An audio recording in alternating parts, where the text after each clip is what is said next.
Lila Ibrahim, thank you so much for joining me on The Record. I want to kick off just by asking you to walk us through what is the AI Chief Readiness role? Well, thank you for having me. Maybe I'll first start by I work at Google DeepMind, and that is the AI innovation engine within Google.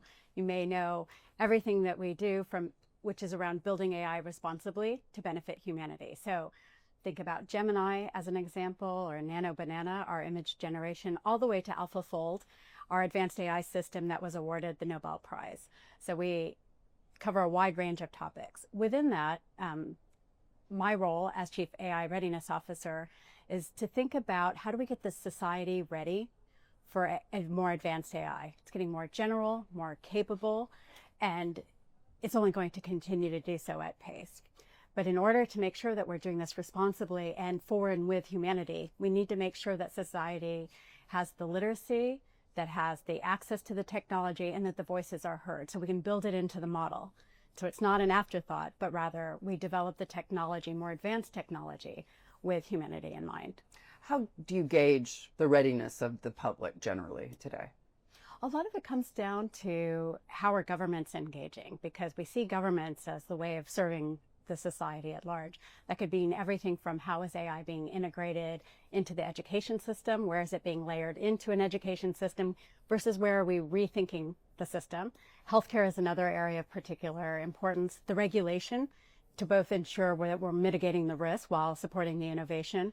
Research continues to be a large area as well, a big focus area, because we really think that if we can use AI almost like a telescope or a microscope to unlock our understanding of the world around us, it can help us solve some of humanity's biggest problems.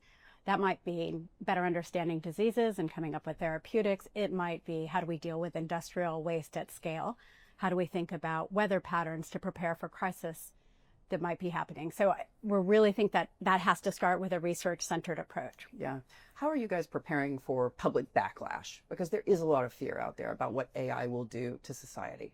In some ways, we have science fiction to thank, because we all have a shared concept, whether it's through movies that are being produced, et cetera, of what an AI future might look like. Yeah. So we can have the conversation. And I actually think that's the conversation that's quite helpful.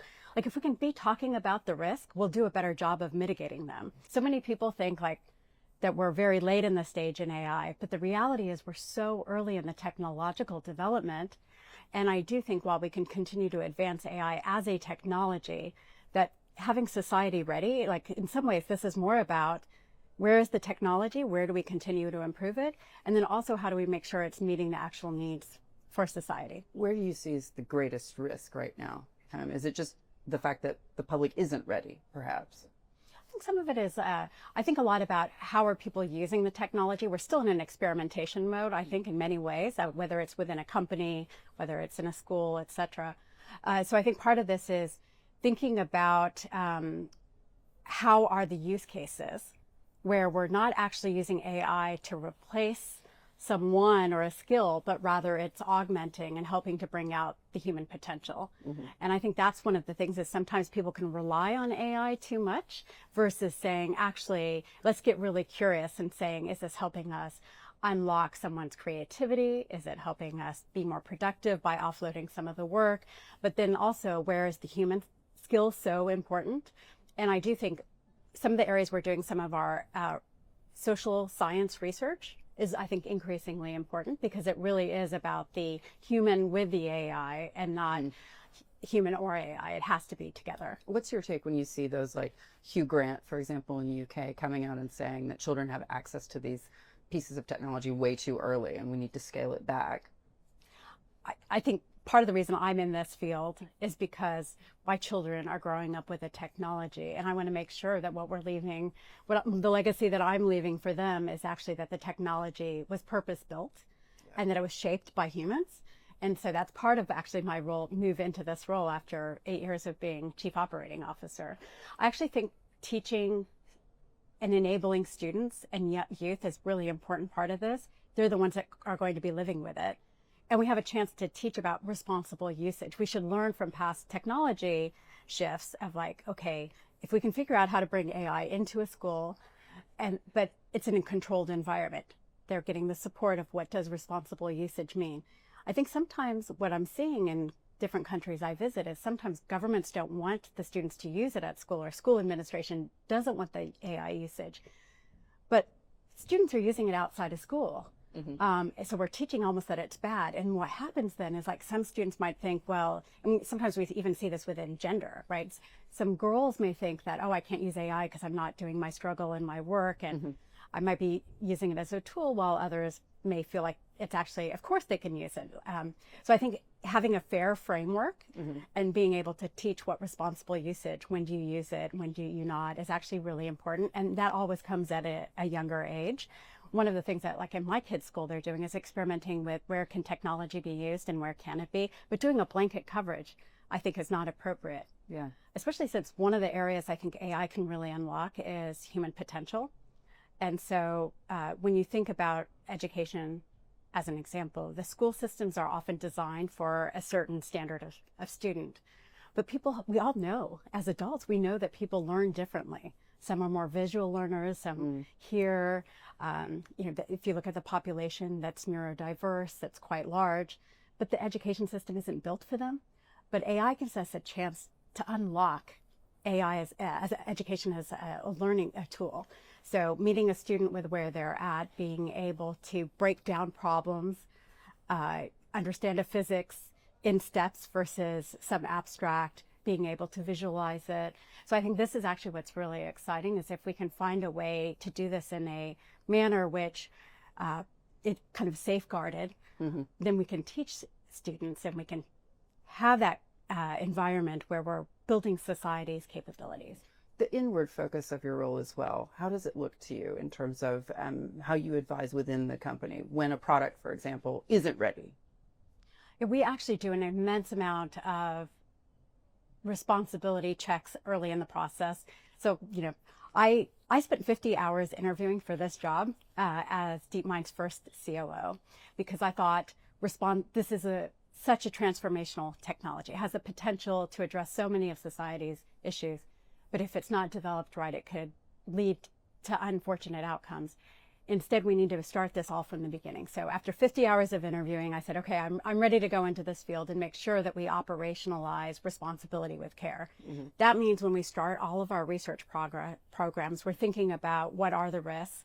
Do we have the right researchers, social scientists in-house, whether it's child psychologists, whether it's mental health professionals, whether we're thinking about decolonial AI and the biases of the past and what we're building in. We have to do that from the very beginning.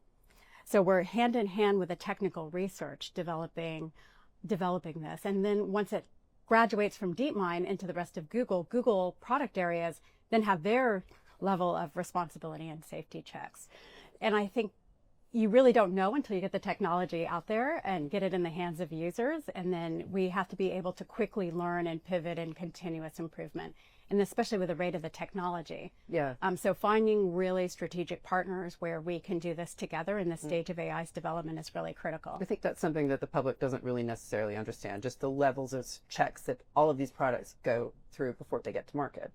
Yes, I mean, this is, I think this is a really important thing. And by having some of the risk conversations, back to your first question, in the public, it actually helps to keep us all accountable, all of us, of like, are we developing and shaping the technology in the direction that we want? So if you as the CI or as the AI readiness officer raise a red flag on a product, does that go directly to the board? Who makes the decision to hold back on a launch, for example? Again, this is all through a process. So it's not like we have one check. Yeah.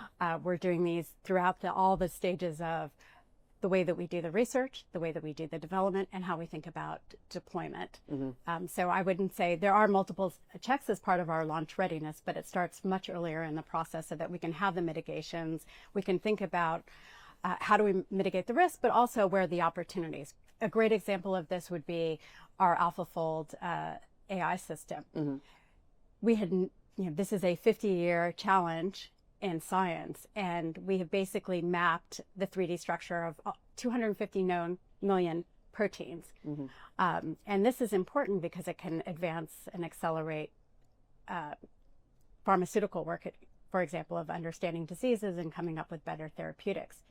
But it also introduces questions like, what could this mean for bioethics and safety, et cetera. So we partnered with the European Bioinformatics Lab on how to deploy the technology. We also identified regions of the world where maybe they didn't have this, either the technology or the knowledge on how to use this, but it was really important to advance the scientific discovery. Here in the UAE, there are over 1,000 researchers using the AlphaFold system right now, publishing over 100 scientific papers on advancements that actually directly impact the UAE. I think this is a great example of how do you partner early on to think about where and how do you make the technology available, but also so that it has local positive impact. Speaking of that positive local impact, UAE is a very forward-looking society, as you know, whether Abu Dhabi, Dubai, or the other Emirates. Everybody wants to be at the forefront of the latest in technology and innovation, and frankly, to the benefit of the society.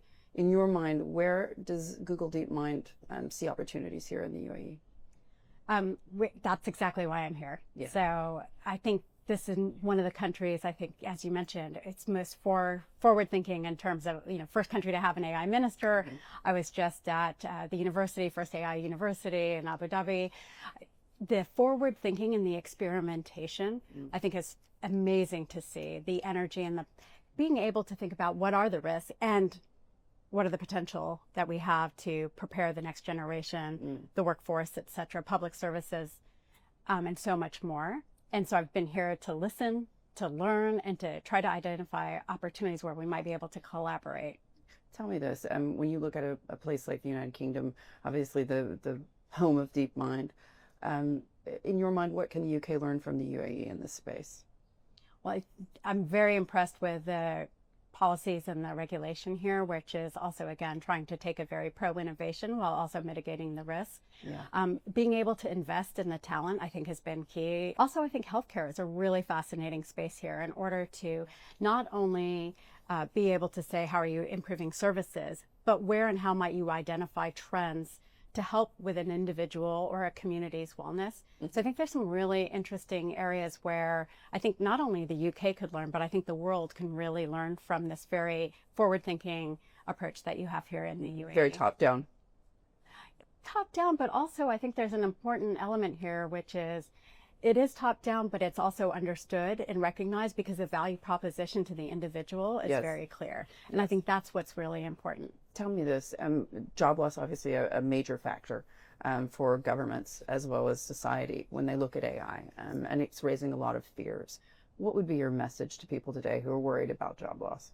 I think I've seen this a lot before in my past, in 30 plus years in the technology industry, watching the rise of the computing and internet industry and helping to shape that. My advice is always the same, which is the technology is going to come. So thinking about how you become an early adopter, there is no time like the present. We're never going to have as much time with AI as we do right now.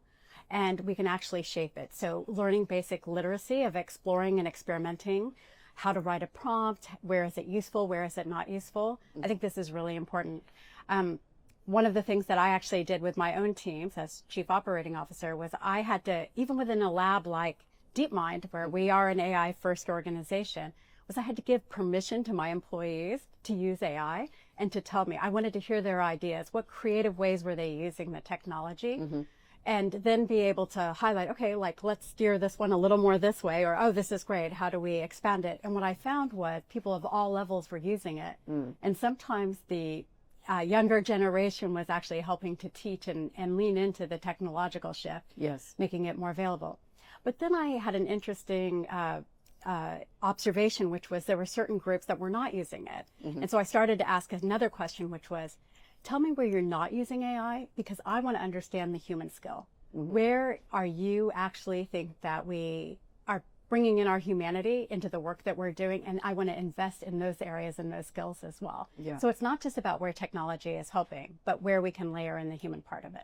In your mind, what comes next? Because already we're talking about these AI agents who are talking to each other.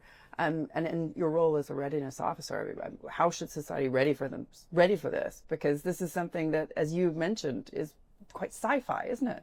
Yeah. So when we talk about agents, we talk about AI that can not only give you the information, but can also recommend actions and then take actions on your behalf with your permission. So that's how we think about agentic work.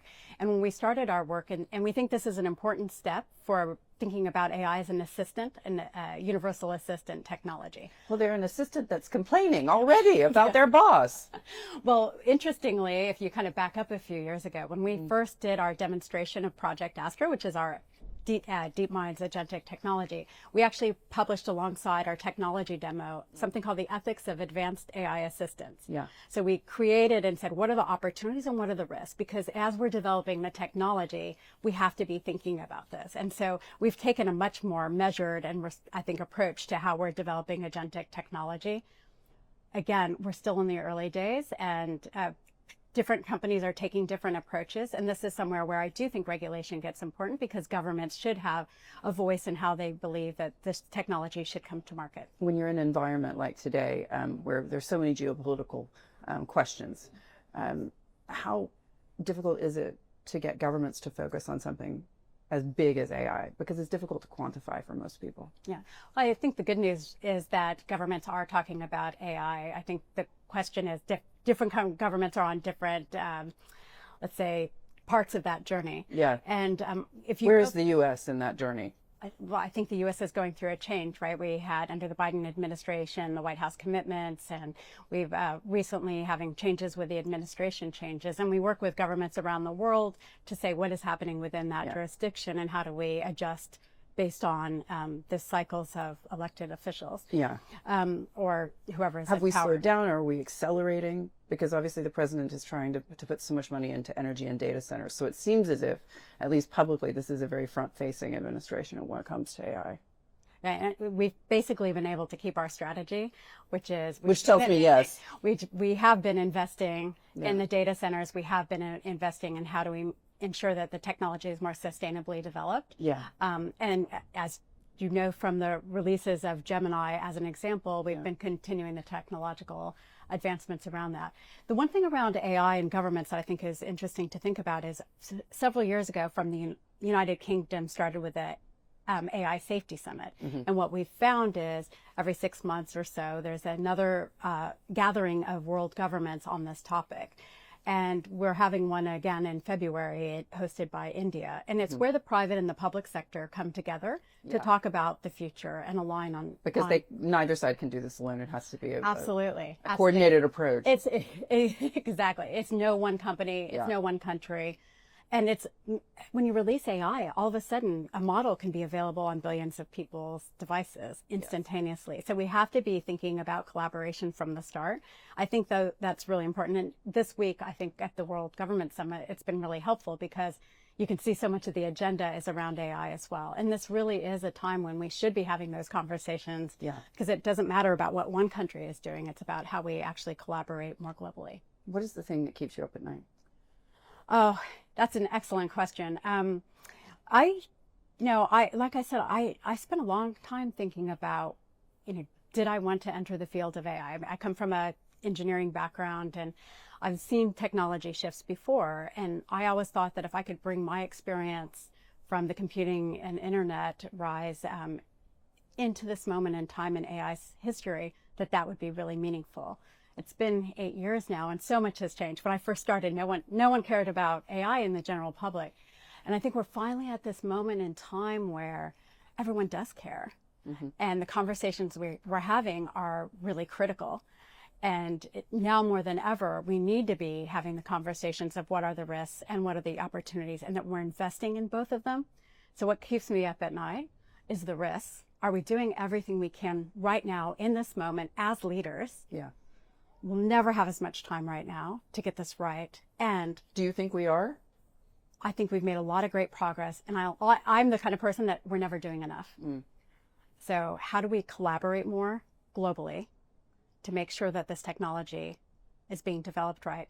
How do we make sure that it's fulfilling our vision of being responsible stewards so that we can actually benefit humanity? Lila, it's great to have you on the record. Thanks so much for joining me. Thank you.